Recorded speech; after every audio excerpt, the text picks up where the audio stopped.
Hello and welcome to Hug and the Snug, where today I'm joined by David from Bright Green Shoots.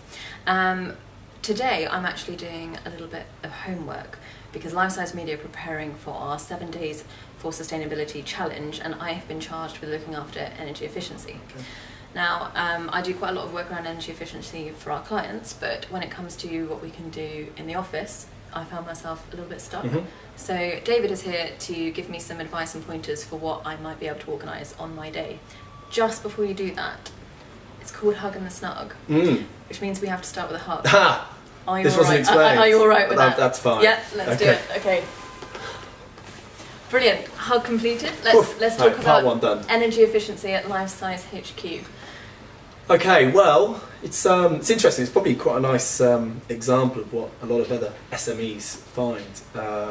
It's a rented premises, That's I believe. right, yeah. I think the terms of the tenancy are up in negotiation, so there isn't that much certainty about whether it's another 6 months, 18 months, or longer. Yeah, that's right, and we're not really in a position to kind of spend a lot of money on something if we're going to be moving on, unless we can take it with us. Yeah, absolutely. And looking at the building as well, there's probably some options that could work here if you're going to be here for longer, and also if you had maybe a bit more control over what you could do to the fabric of the building, you know, whether you owned it or your terms of your lease allowed you to do that. So there's some challenges here, but it's probably a pretty typical situation that you've got. Okay. One of the things that kind of I've heard from yourselves, there's the big thing that comes out is that you feel it gets too cold in the winter. It's difficult to control the heat. Absolutely freezing. Absolutely freezing. We right, have okay. put cling film Yeah. all over the windows, or secondary glazing. Yeah, secondary glazing. Yeah. That does make a difference, but it is still, Yeah. I mean, we're in fleeces, we have blankets, Yeah. and we've had to use oil-fired heaters under our desks, which we were a bit concerned. The electric oil yes, heaters, and we were quite concerned that that would not be very energy efficient. Yeah, no, absolutely. And it clearly wouldn't be as efficient as having a great modern central heating system, but you haven't got that, and the cost of putting that in a boiler are probably going to be too prohibitive. So I think what we've got here is trying to work as best we can with what we've got, unless there's some quick or relatively simple things that you can change. Probably what I would recommend for any sort of organisation, or even at someone at your own home, is to try and understand where you are using the energy at the moment. Okay.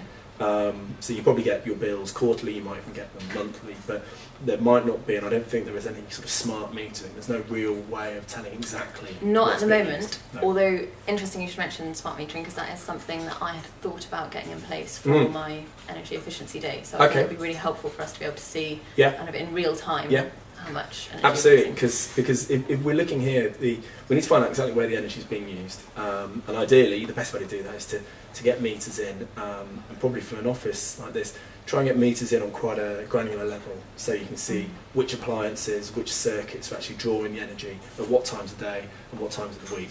So what you might find straight away is that there's some energy being used that you simply don't need to. It's about trying to reduce that demand rather than looking for ways to make the machines and the appliances more efficient. So first of all, look at getting a really good metering. Okay, I think that's number one. I think so. Yeah, that. And it doesn't need to be a big infrastructure project. You can get there's ways of monitoring just by sort of little plug adapters, the energy going through each plug-in adapter. Well, I've got an idea for what we might do with that, with the help of one of our lovely clients. Okay. So Perfect.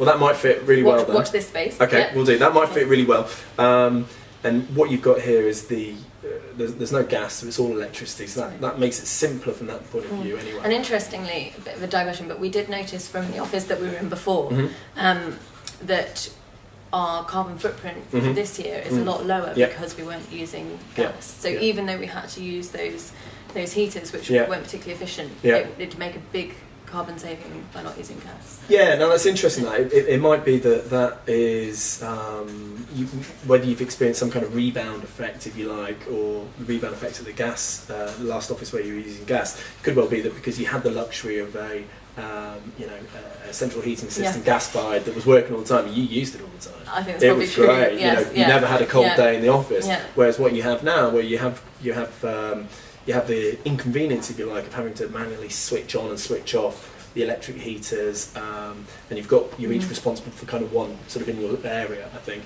And as I understand it, there's kind of been a sort of a bit of a policy laid down about when they can or can't be turned on. That's true. you probably, it'd be interesting, and again, this is where the monitoring comes in. You might not actually you might not be providing as much heat energy as you were before, because normally gas would be cheaper than electricity, and it's more efficient because obviously you've got to burn the gas or something to get the electricity.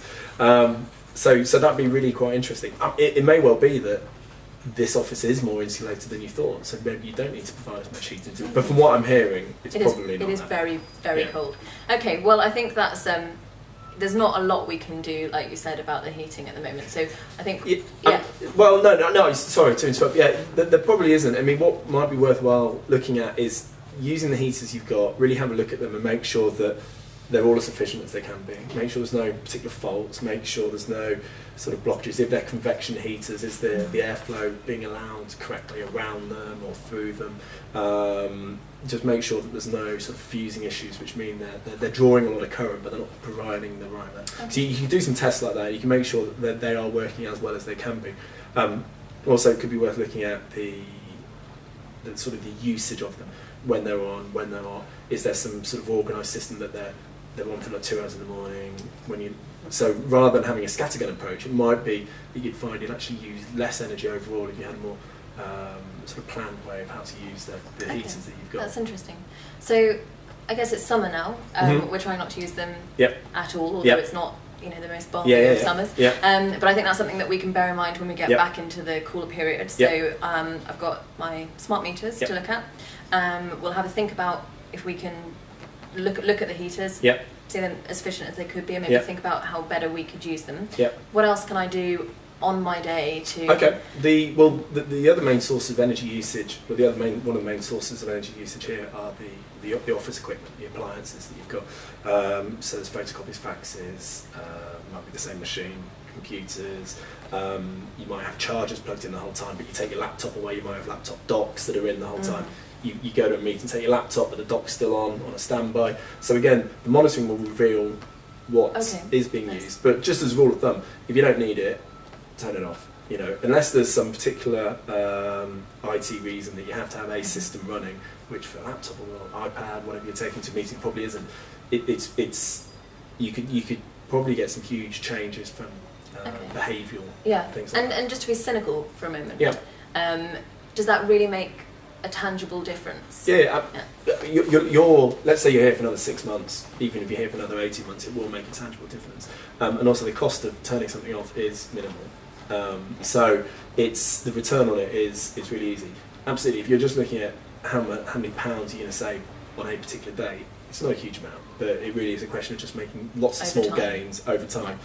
And is the best way to do that for us all to sort of have a bit of a nag at each other and make sure we're doing it, or is there I mean, nagging and preaching isn't always the best way to sell something. Friendly encouragement. Yeah, absolutely. You can make it for bigger organisations. Sometimes it's useful to sort of put competitions in place. This team against that team, that department against that team. Set targets about energy reduction, what you're looking to do, to try and make it competitive, to try and reward people for doing something rather than penalise them for not doing it. And I suppose that's something we can do when we have a smart meter. Is just try and make improvements kind of week on week and challenge ourselves to get it lower and lower. Yeah, absolutely. You definitely do that.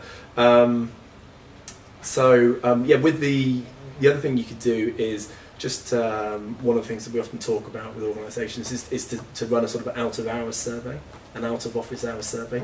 So if you're the last one out in the evening, turn the light off as you're just leaving, but just maybe stop behind and walk around the desk, see if there's any little red lights blinking, if there's any lights on underneath desks or anything, because again, it's all these little standby costs. There might not even be standby, it might be slightly more, might be ready to go, but all those little costs can add up, so it's worth us having an out of hours suite. That's a really good one. I like that one. That's something I can implement on my day, and I'll make sure at the very end of the day I do a check around. And you might have some friendly, constructive criticism for colleagues. Good. Okay, so that's great. So we've got the smart meter. We've got looking at the heating policy, and we've got switching everything off whenever we're not using it, and particularly doing a check at the end of the day.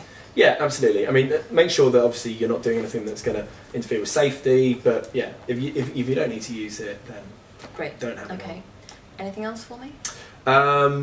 It's I had a look in the kitchen. Yeah. Again, there's probably worth looking at. I think have a look at I think you've got an electric hot water heating system. Yes. Yeah. You may not need to run all the time. Have a look at that, and just all the normal things, which are making sure that your fridge and your freezer units are working effectively, that they're clean, they're not clogging up with ice. It's a good one, and also it's all the very basic things like don't fill your kettle up with water. Yeah. Okay. If you don't need to. But by and large, I think there's some possibilities of some gains here. If you were here for longer and you had a bit more control, then you could probably really invest in some really decent glazing. Look at putting some roof insulation in. I know it's a flat roof, so that makes loft insulation difficult, but that can make a big difference. And there still might be some cheap alternatives, some kind of insulating wallpaper and so on. But we need to look whether that's going to pay back.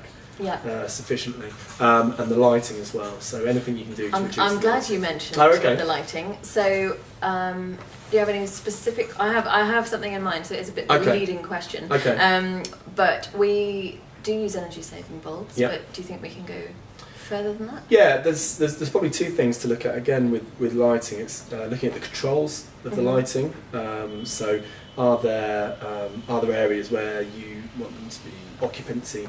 Are there toilets that aren't shared that you have sole responsibility for, that you could just have an automated controller in so it just comes on when you need it? But also looking at the light itself. Energy saving, great, but you might want to look at the feasibility of maybe some LED lighting, whether that works for you. Because that could. Funnily enough, that is one I prepared earlier. Okay. And I will be looking at shifting over to LED lights on my I'd be interested to see the results. I'm glad that came up. Yeah. And yeah, like you say, the great thing about having that smart meter in place is that we will be able to look at the differences. You'll be able to look for areas of usage, and then you'll also be able to measure the effectiveness of interventions, whether it's by putting a new piece of physical equipment in, like an LED, by getting, next time you upgrade your computers, getting more efficient computers, or simply by looking at these kind of new policies and out-of-office surveys and seeing what impact that has over the next few months. Okay, so I'm getting a smart meter. I'm going to have a think about this heating policy before we get back into cold weather. I'm going to have a chat with everybody about turning everything off, and I'm going to do a sort of end-of-the-day sweep